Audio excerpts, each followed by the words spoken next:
Assalamualaikum warahmatullahi wabarakatuh. Hai semuanya, aku Andi Nafisah dari Program Studi Pendidikan Ekonomi Universitas Pancasakti. Aku akan menjelaskan tentang strategi pemasaran yang di dalamnya terdapat analisis SWOT, STP, dan bauran pemasaran. Yang pertama, kita akan membahas tentang strategi pemasaran terlebih dahulu ya teman-teman. Baik, saya akan menjelaskan.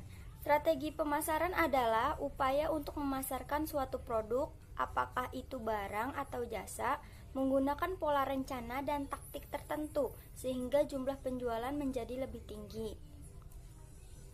Definisi strategi pemasaran juga dapat diartikan sebagai serangkaian upaya yang dilakukan oleh perusahaan dalam rangka mencapai tujuan tertentu. Karena potensi untuk menjual proporsi terbatas pada jumlah orang yang mengetahui hal ini.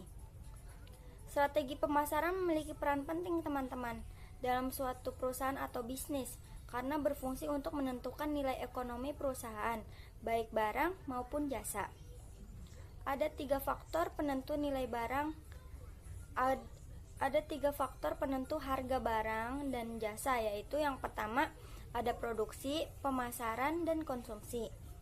Dalam hal ini, pemasaran adalah bagian yang menghubungkan antara kegiatan produksi dan konsumsi. Nah, kalau misalnya kita sudah mengetahui apa itu strategi pemasaran, selanjutnya kita akan mengetahui analisis SWOT. Kenapa analisis SWOT perlu kita ketahui? Karena analisis SWOT ini dibutuhkan untuk jika kita mau memulai usaha, kita harus mengetahui dulu nih. Nah, tolak ukurnya ini bisa dilihat dengan analisis SWOT. Analisis SWOT merupakan suatu teknik perencanaan dasar atau landasan strategi yang bermanfaat untuk mengevaluasi kekuatan, strength, dan kelemahan atau weakness, peluang, opportunities, dan ancaman atau threats dalam suatu bisnis, baik bisnis yang sedang berlangsung maupun dalam perencanaan pemasaran bisnis baru. Nah, kita sudah mengetahui definisi dari analisis SWOT itu sendiri. Mari sekarang kita bahas satu persatu. Yang pertama, mengukur kekuatan perusahaan atau strength. Analisis kekuatan, situasi ataupun kondisi yang merupakan kekuatan dari suatu organisasi atau perusahaan pada saat ini. Yang perlu dilakukan di dalam analisis ini adalah setiap perusahaan atau organisasi perlu menilai kekuatan-kekuatan dan kelemahan dibandingkan dengan para pesaingnya. Misalnya jika kekuatan perusahaan tersebut unggul di dalam teknologinya, maka keunggulan itu dapat dimanfaatkan untuk mengisi segmen pasar yang membutuhkan tingkat teknologi dan juga kualitas yang lebih maju.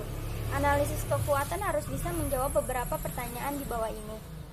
Di dalam strength itu ada beberapa pertanyaan yang harus kita tanyakan kepada suatu bisnis atau perusahaan kita, teman-teman. Yang pertama itu ada kelebihan apa yang dimiliki oleh perusahaan Anda. Yang kedua, apa yang membuat perusahaan Anda lebih baik dari perusahaan lainnya. Yang ketiga, keunikan apa sih yang dimiliki oleh perusahaan Anda. Yang keempat, apa yang menyebabkan Anda mendapatkan penjualan. Yang kelima, apa yang dilihat atau dirasakan oleh konsumen Anda sebagai suatu kelebihan.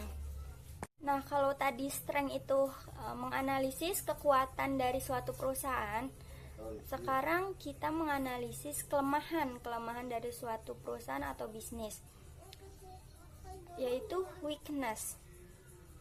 Analisis kelemahan, situasi ataupun kondisi yang merupakan kelemahan dari suatu organisasi atau perusahaan pada saat ini merupakan cara menganalisis kelemahan di dalam sebuah perusahaan ataupun organisasi yang menjadi kendala yang serius dalam kemajuan suatu perusahaan atau organisasi. Analisis kelemahan harus mampu menjawab pertanyaan-pertanyaan seperti ini, teman-teman.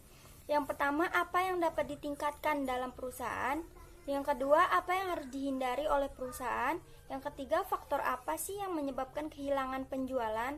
Yang keempat, apa yang dilihat atau dirasakan oleh konsumen sebagai suatu kelemahan perusahaan Anda?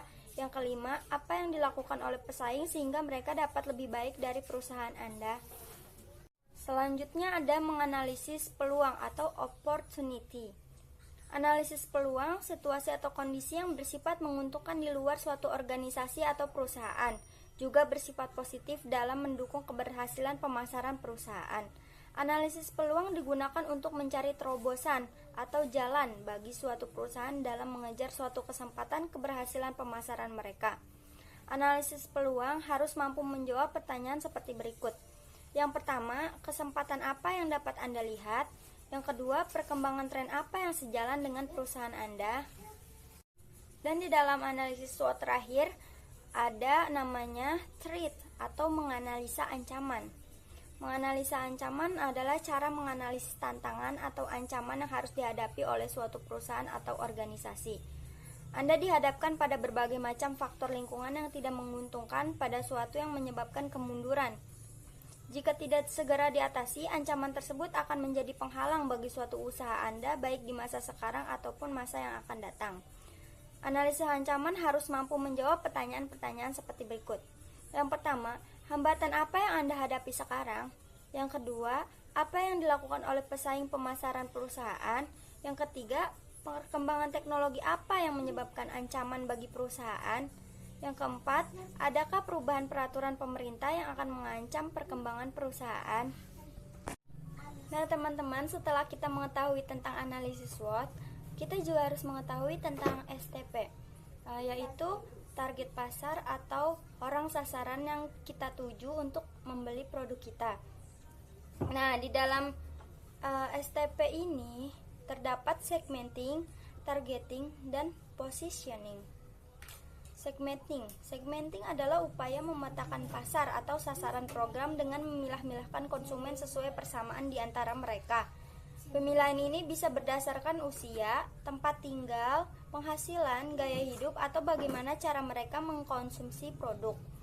Yang kedua ada targeting. Targeting setelah memetakan pasar atau sasaran program, tahap targeting sepertinya namanya adalah membidik kelompok konsumen mana yang akan kita sasar. Yang ketiga ada positioning. Apabila target pasar atau sasaran program sudah jelas, positioning adalah bagaimana kita menjelaskan posisi produk kepada konsumen. Apa beda produk kita dibandingkan kompetitor dan apa saja keunggulannya. Menurut Don S. Switch, positioning adalah bagaimana untuk meningkatkan sekaligus menempatkan produk yang kita buat terhadap pesaing kita dalam pikiran konsumen.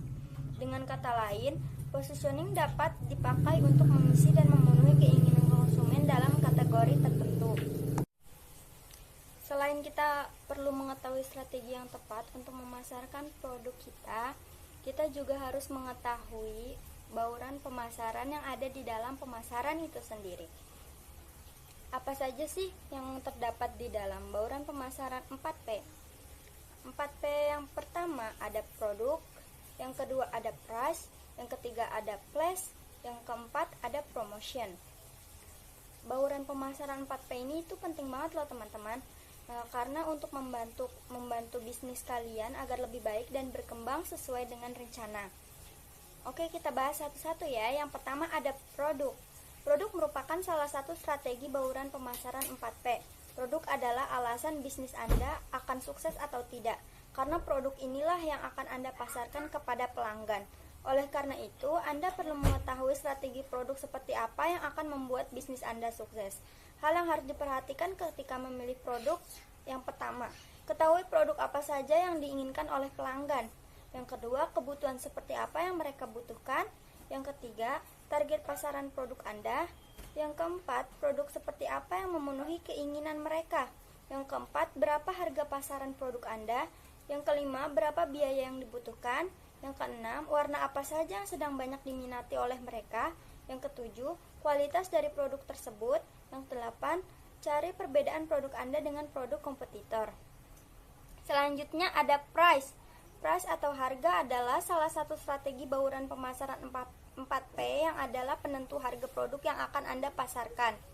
Pastikan bahwa harga produk Anda dapat menguntungkan bisnis Anda dan juga pelanggan dengan kualitas produk Anda. Berikut adalah hal yang harus diperhatikan jika ingin memberikan harga. Yang pertama, pastikan pelanggan tidak kecewa dengan harga dan kualitas produk Anda.